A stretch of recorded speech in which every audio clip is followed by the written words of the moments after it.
सभी भाई बहनों को एकादशी की बहुत बहुत शुभकामनाएं।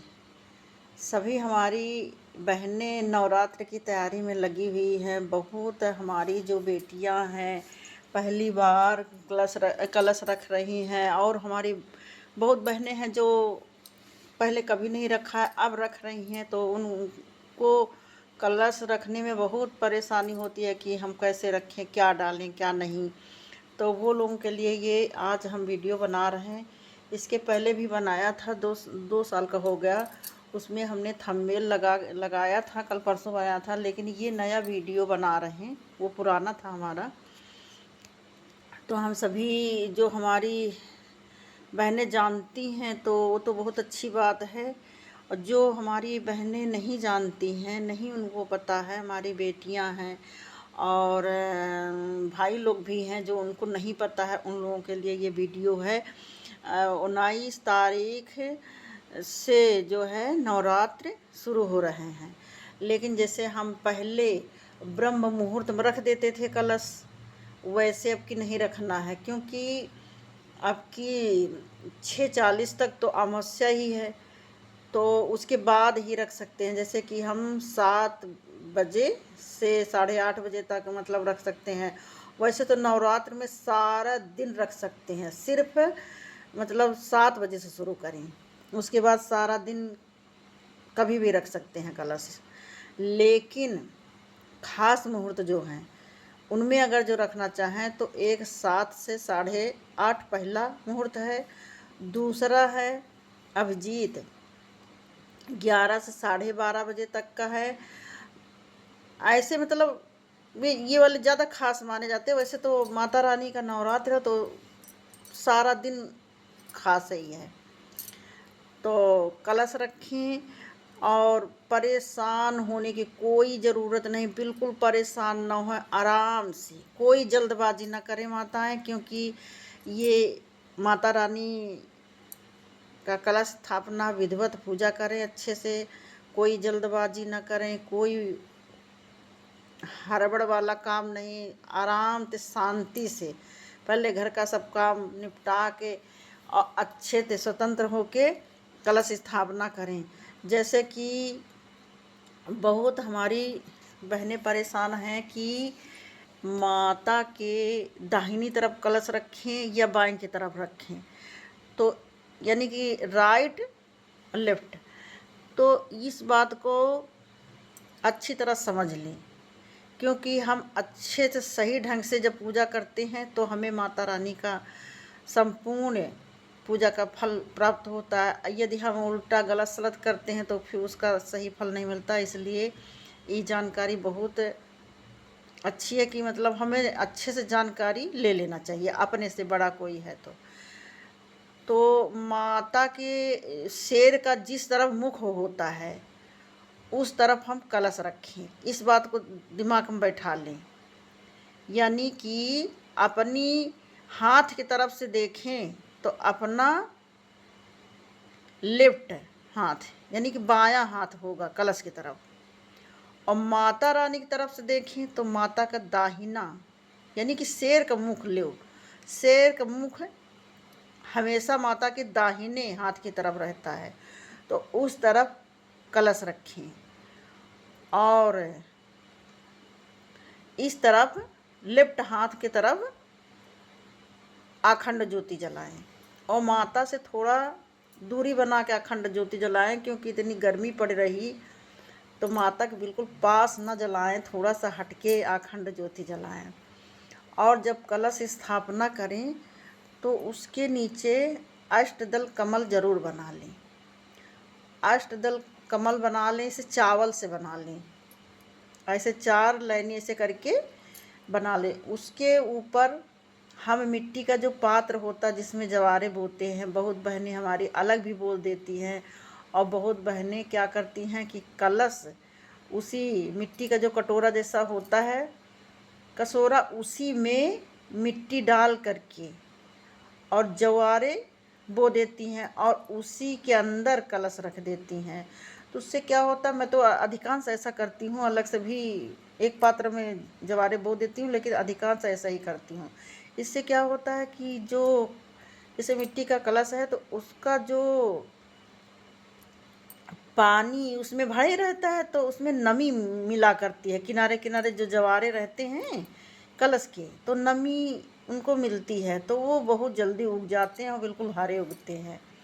तो मैं तो अधिकांश ऐसे ही करती हूँ कि उसी में कलश के किनारे किनारे से जवारे थोड़ी सी मिट्टी डाल देते हैं, तो उसी और उसमें हल्का हल्का नित्य पानी चम्मच से, किसी मतलब ऐसे तांबे की चम्मच है किसी से डालते रहें।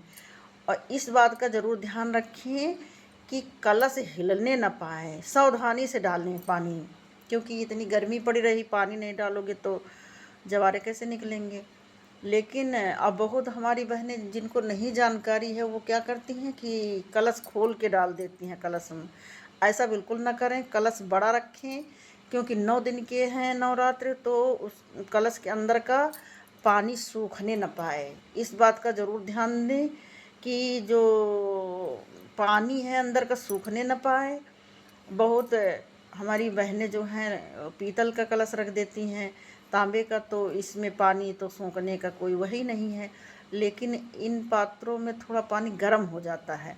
यदि ये पात्र रखें पीतल तांबे का तो फिर उसके नीचे जो है बालू या मिट्टी कुछ ऐसा रखें कि वो पानी ठंडा बना रहे, क्योंकि 9 दिन के हैं तो पानी गर्म हो जाएगा तो ठंडा, कलश ठंडा रहे, ये इस बात का भी ध्यान रखें। जितने मतलब कलश का जल ठंडा रहेगा उतना माता प्रसन्न होती है, ठंडक मिला करती माता को कलश से ही सब कुछ।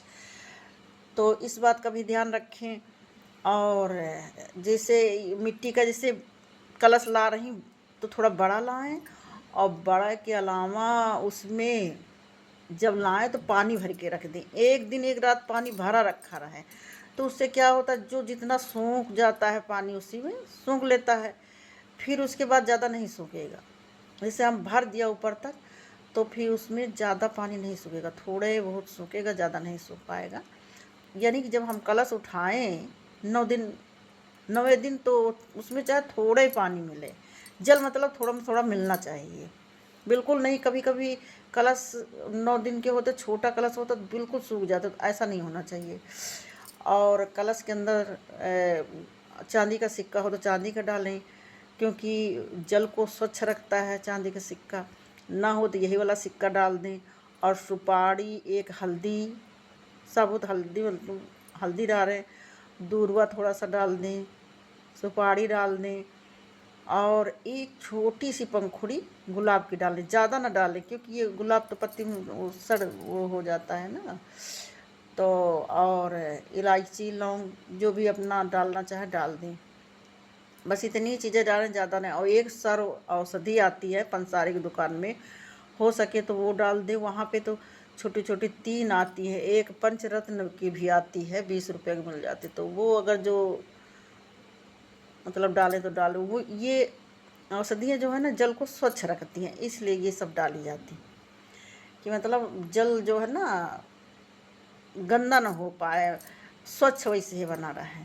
कभी कभी ज़्यादा वैसी चीज़ें डालो ना तो जल काफ़ी देर में खोलो तो थोड़ा सा गंधा लगाने लगती, तो इसलिए ये सब डाले जाते हैं। सर्व औषधि है जैसे, तो ये सब डाल दें।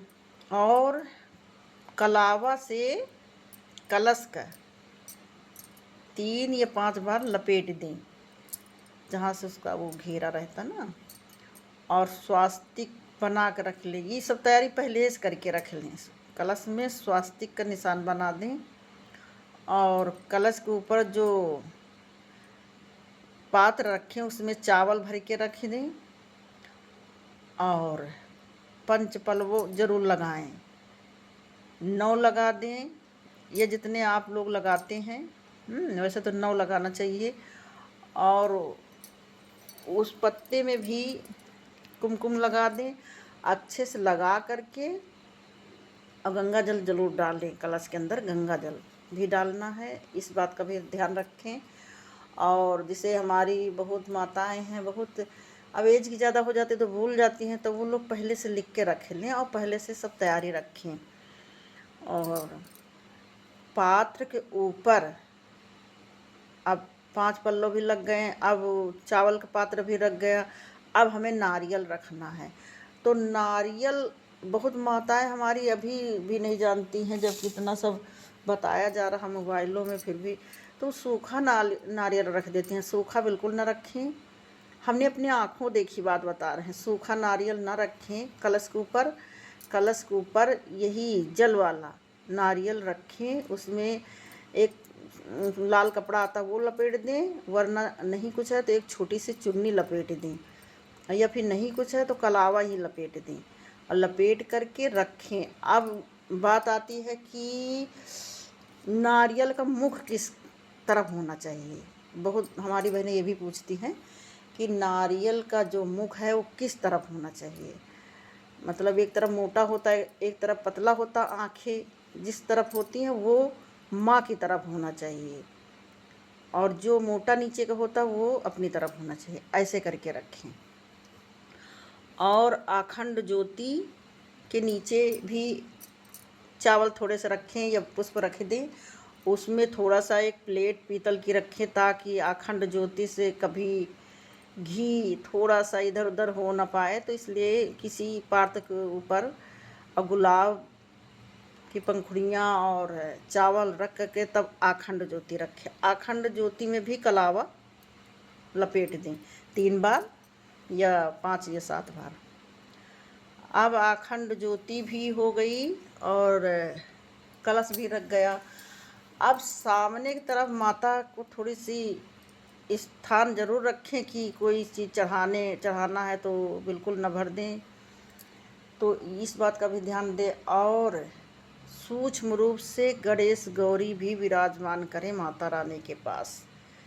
जैसे माता रानी हैं बैठी हैं उन्हीं के आसपास, जिसके पास जैसे गोबर नहीं मिल रहा है तो सुपारी के ही कलावा लपेट के गौरी गणेश बना लें। एक छोटे से पात्र में चावल रखें, उन्हीं के ऊपर पुष्प रख के बैठा दें। या तो फिर पान का पत्ता क्या होता है कि 9 दिन के जैसे नवरात्रि रहते हैं ना, तो वो कस के सूख जाता है। तो जैसे भी आप लोग करते हैं सब जानते हैं, वैसा करें और विधिवत पूजा करें। श्रृंगार माता रानी को अर्पण करें। और लाल चुनरी माता रानी को बहुत पसंद है, बढ़िया सुंदर। जैसे हम बहनें जाते हैं शौक में साड़ी खरीदने तो बहुत छाँट के लेते हैं, वैसे ही अपनी माता रानी के लिए छाँट के बढ़िया अच्छे से लाएं। अब जैसे अर्थ नहीं है जिन बहनों के पास, तो वो अपने श्रद्धा के अनुसार ले आएँ, लेकिन ये भाव रखें कि अच्छे से अच्छे माता रानी का लाल चुनरी उड़ाएं। और बहुत माताएं हमारी रोज़ चुनरी बदल देती हैं, और बहुत माताएं नहीं बदलती हैं, पहले दिन अष्टमी को बदलती हैं। तो कोई बात नहीं, जैसा अपना माता रानी तो भाव देखती हैं जैसा। हाँ, और जिस माताओं के पास नहीं डेली के लिए चुनरी है तो कलावा नित्य जो है कलावा अर्पण कर दें। अष्टमी के दिन फिर दूसरी चुनरी लहंगा पहनाएं। ऐसा करें। और माता रानी को बढ़िया अच्छे से अपने भाव से अच्छे भोग लगाएं। माता रानी प्रसन्न होती हैं। और जब पूजन पूरा हो जाए भोग लगा दें। और पान में लौंग इलायची रख के आखिरी में वो भी अर्पण करें। वीणा अर्पण किया जाता है। और दक्षिणा जरूर अर्पण करें, अलग अलग, कलश में अलग, माता रानी का अलग। उसके बाद क्षमा प्रार्थना जरूर करें। जब विधिवत पूजा आरती सब हो जाए पुष्प माला अर्पण करें और सब हो जाए, उसके बाद क्षमा याचना गलती जरूर करें। हमारी बहुत माताएं पाठ करती हैं तो पाठ करें, जो माताएं नहीं मतलब पाठ करती हैं तो कोई बात नहीं, अपना जैसा जैसा जिससे हो पाए वैसा करें। और हवन बहुत माताएं तो डेली करती हैं, जैसे समर्थ अपना। और जो माताएं नहीं कर पाती हैं तो अष्टमी के दिन जरूर करें। और छोटा सा हवन यदि कर लें डेली तो अच्छी बात है, नहीं कुछ तो बतासा रखें और कपूर जला दें और उसी में लौंग का जोड़ा 1 डाल दें। थोड़ा सा वही बतासा में घी में डुबा के करें, नहीं तो वो जलेगा नहीं। तो ऐसा करके थोड़ा सा हवन डेली कर दे तो ज़्यादा अच्छी बात, नहीं डेली कर पाओ तो कोई बात नहीं, अष्टमी तो पंडित से बुला करके हमारी बहनें करवाती ही हैं, और करवाना ही चाहिए।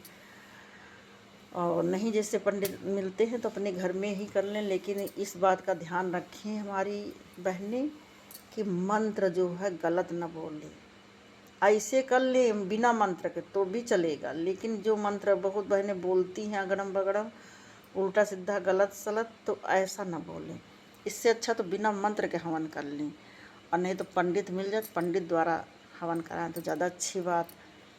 और सभी अब जो पुष्प चढ़ाएं, हम जैसे सुबह पुष्प चढ़ा दिया सब माता को, जितने अपने मंदिर में भगवान और देवी देवता हैं सबको, तो वो पुष्प शाम को धीरे से उतार लें, गंगा जल हाथ पैर धुल के, जैसे रोज़ नहा लें तो ना अच्छी बात, नहीं नहा पाती हैं तो हाथ पैर धुल के गंगा जल का छिड़काव करके उतारें, लेकिन देवी देवतन का टच न करें, अपने मतलब छूने न पाएँ, थोड़ा पुष्प दूर ही रखें। यदि माता रानी को माला उतारना है तो नवरात्र भर स्नान कर लें, इससे अच्छी बात क्या, क्योंकि माला भी तो उतारना पड़ेगा। ये नहीं कि शाम को चढ़े हैं, सुबह के पुष्प शाम को चढ़े सवेरे उतारें, तो ऐसा ना करें।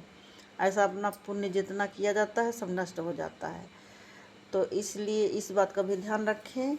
और सभी हमारी जो बहनें हैं, सभी भाइयों को, बहनों को, बेटियों को, सबको बहुत बहुत शुभकामनाएं। पाप मोचनी एकादशी की बहुत बहुत शुभकामनाएं। और जो जानकारी अच्छी लगी तो कमेंट ज़रूर करना, सब्सक्राइब करना, लाइक करना, कमेंट में राधे राधे ज़रूर लिखना। और फिर जो और जानकारी है जवारा वगैरह की, और दूसरा वीडियो बनाएंगे। एक बार आप सभी वीडियो ज़रूर देखना। राधे राधे।